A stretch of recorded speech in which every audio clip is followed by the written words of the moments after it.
What's going on, everyone? Maddock here, and today we're going over the very basic ways on how to stretch out our calves. Roll. I told you to stay in the pen.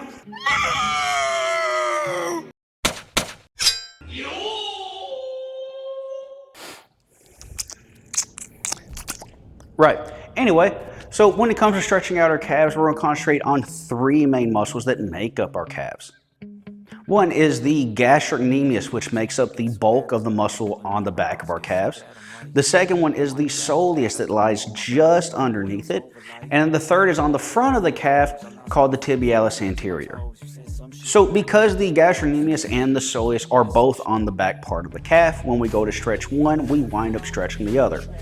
And on how we're doing that is when we take our shin in relation to our foot and we push our knee over towards our toes, in decreasing this angle of our ankle, we wind up stretching the back part of our calf. In reverse, when we open up this angle, our tibialis anterior that's going to be on the front here will wind up being stretched that way.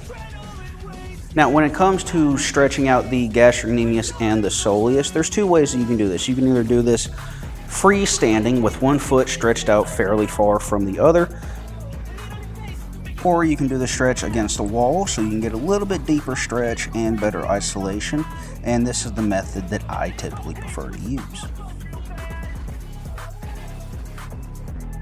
So when we first set up for this, we want to make sure that the leg that we are stretching, that our foot goes completely straight. We don't want it to be pointed outward, we want it nice and straight. If it is turned outward, then the only thing that you really wind up stretching, and this is if you have really tight calves, is you only wind up stretching the outside part of your calf. By maintaining a completely straight foot, which means your big toe points completely straight, we, one, stretch the overall part of the calf, but it gives us the option to kind of wiggle back and forth to either side. So once we have our foot straight up, we're going to take the stretching leg, we're going to make sure it stays nice and straight.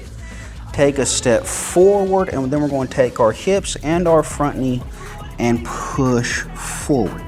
This is why I like the wall, so I don't have to worry about balance or my front leg potentially giving out.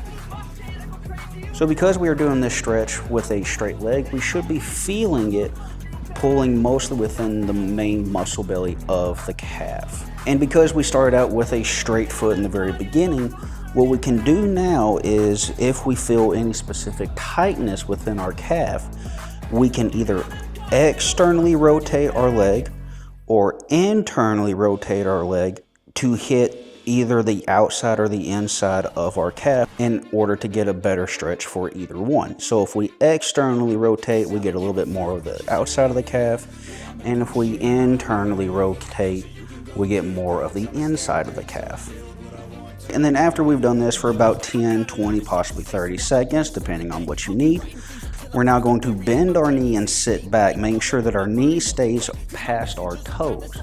What this does in the stretch, it now moves the main stretching portion from the calf or muscle itself down into the ankle, stretching out the tendons and ligaments that connect to your heel that allow for that muscle flexion in order to use your calf. And then from here, same thing. If our foot is straight from the beginning, we can slightly externally rotate our calf. Now we're going to actually do our calf a little bit, almost like you're putting pressure on the outside of your foot or the inside, and you can kind of stretch out the inside or outside of the ligament. So we're not turning our leg in and of itself, it's more putting pressure on the foot that will change the stretch.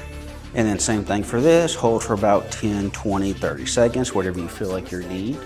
And then what I like to do to relieve some of the stress from this deep stretch is slowly extend my foot, flexing that calf, and then stepping out.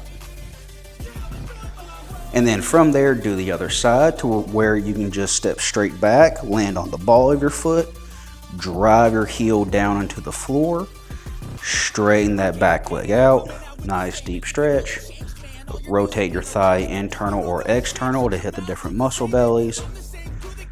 After a while, bend, compress that leg, moving the stretch down into the ankle, then stretch back out, and then slow extension of the foot, and then out.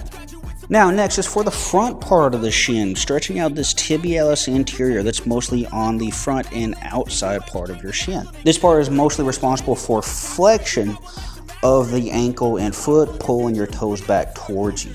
So in order to stretch it, we're just going to go in the opposite direction. And so an easy way to stretch this is to set your foot back, toes down, so you're going to be on the top of your toes, and you're just going to push your ankle forward and down at an angle to try to make that as straight as possible from your shin to your toes. One thing to make sure of, you're actually going to be more on the ball part of your foot. If you go and lay down all your toes down, you're going to have this weird curve between your foot and your shin. And you can get a stretch out of this, but we want to make sure that our big toe is primarily on the floor and then we are driving forward. This helps keep our foot in alignment of itself. Another stretch that you can do is to get on both knees. Make sure that your knees and your feet are the same spacing apart. And all you're going to do is try to make your heels touch the floor and try to maintain a nice straight alignment with your foot and your shin. You don't want the top part of your foot to touch the floor, because now you got this angle again and you're not really stretching out the front part of your calf. You need to make sure that it stays nice and straight and push your ankle down into the floor. All right, everyone, so those are the basic ways on how to stretch out our calves. There are other ways that you can do it as well, using things called either slant boards or elevated surfaces, but these are ways to do it in order for you not to have to buy or use equipment. You can do these pretty much anywhere. And for me personally, my calves are actually the hardest thing for me to kind of get loosened up, and I do these just about every time I practice or warm up, and they really help me. I've used these types of stretches for about the last 15 plus years or so, and they have really helped. I'm Matic, and I'll see y'all later.